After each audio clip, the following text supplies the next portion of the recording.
কে? লোকটা যদি বলে রব্বি আল্লাহ, আমার রব আল্লাহ, সঙ্গে সঙ্গে ফেরেশতারা জিজ্ঞাসা করবে মা দীনুকা, তোমার জীবন ব্যবস্থা কি?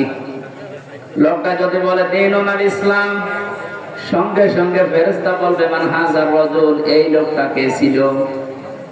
লোকটা যদি বলে ফেলে হাযা নবিয়ুনা মুহাম্মাদুর রাসূলুল্লাহ সাল্লাল্লাহু আলাইহি সাল্লাম, সঙ্গে সঙ্গে ফেরেশতারা আরেকটা বলবে এই কথাগুলো তুমি পেয়েছো কোথায়? কথা বলতেছে? আপনি পৃথিবীর কোন বইয়ের নাম, কিতাবের নাম বললে ফেরেশতারা কিন্তু ওগুলো চিনবে না। আপনাকে সঙ্গে সঙ্গে জবাব দিতে হলে বলা লাগবে আমি কোরআনে পেয়েছি, কারণ ফেরেশতারা এই একটা কিতাব চেনে। আল্লাহ জানে কিতাব দিয়েছেন, এই একটা কিতাব,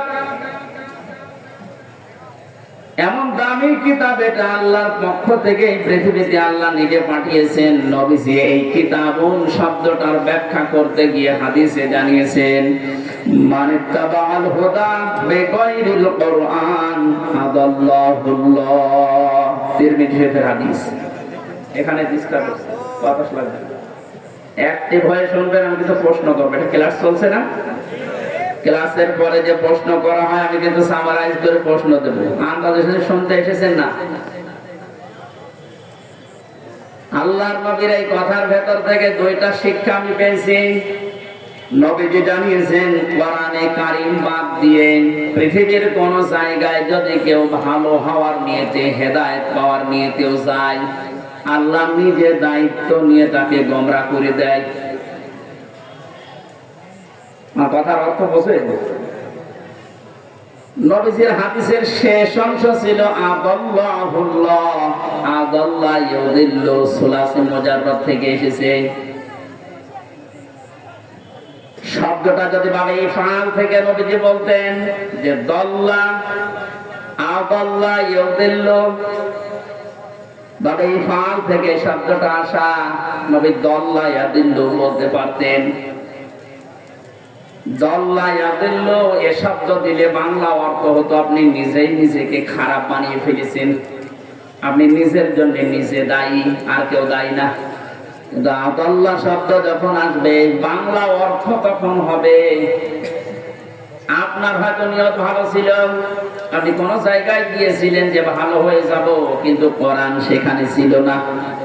এই জন্য আল্লাহ রাগ করে নিজে দায়িত্ব নিয়ে আপনাকে আরো খারাপ বানিয়ে দেবে। এটার জন্য সবচেয়ে বড় কারণ হচ্ছে পৃথিবীতে একটাই মাত্র কিতাব আল্লাহ মানুষকে হেদায়েত দেওয়ার জন্য সর্বশেষ পাঠিয়েছেন, তার নাম কোরআন শরীফ।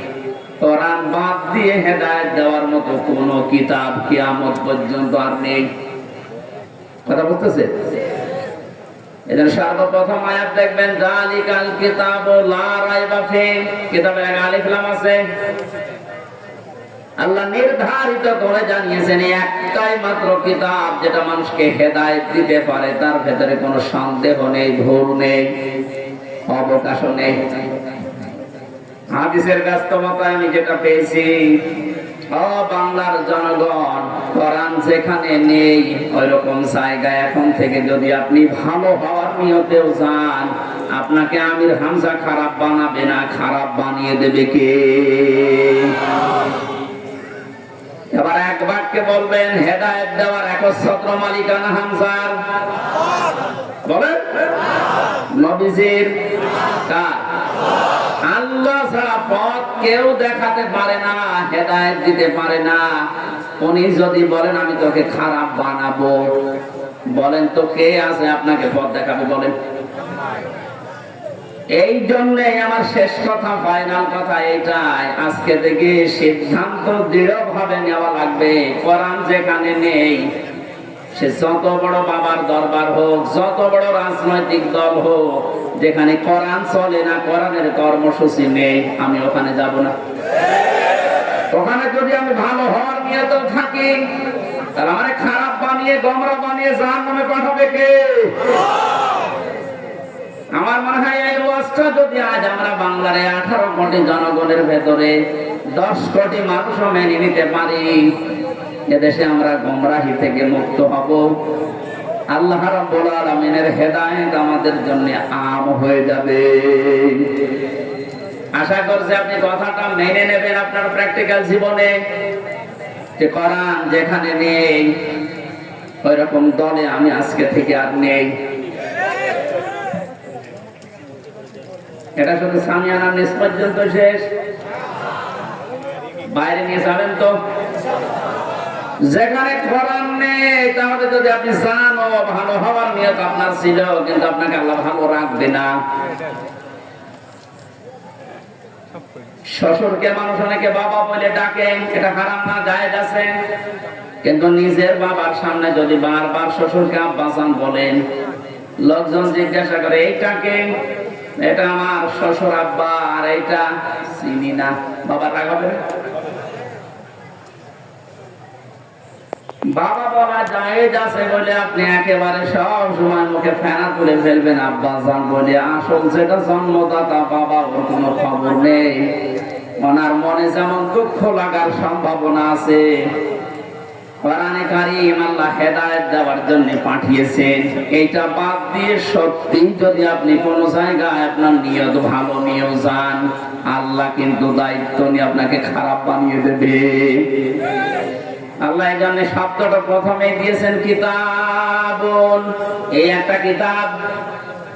উনজিলা ইলাইকা, হে নবী আপনার প্রতি আমি এটা নাযিল করেছি। ফালা ইয়াকুম ফি সাদরিকা হারাজুন মিনহু লিতুনযিরা বিহি। এই কিতাব দিয়ে যখন ওয়াজ করবেন, এই কিতাব দিয়ে আপনার উম্মতদেরকে যখন সতর্ক করবেন, তখন আপনার মনের ভেতরে যেন কোনো সংকীর্ণতা না আসে। হারাজুন শব্দের ব্যাখ্যা পেয়েছি আমি তাফসীরে দুইটা, একটু খেয়াল করেন। এক নম্বরে কোরআনে কারীম দিয়ে যখন আপনি মানুষকে বোঝাবেন, তাফসীর করবেন, ব্যাখ্যা বিশ্লেষণ দিবেন, তখন আপনার মনের ভেতরে যেন এই ধারণা না আসে, না জানি অনেকের আবার মন খারাপ হয় কিনা। এরকম মানুষের দেশে ছিল না, কোরআন দিয়ে বলতো কিন্তু কেটে যেত, চেপে যেত, গোপন করতো, মনে মনে ভাবতো সব যদি কোরআনের কথা ওপেন ভাবে ভাবে খোলাখুলি বলি, সবার মন পাওয়া যাবে না, অনেকে আমার উপর মন খারাপ করবে।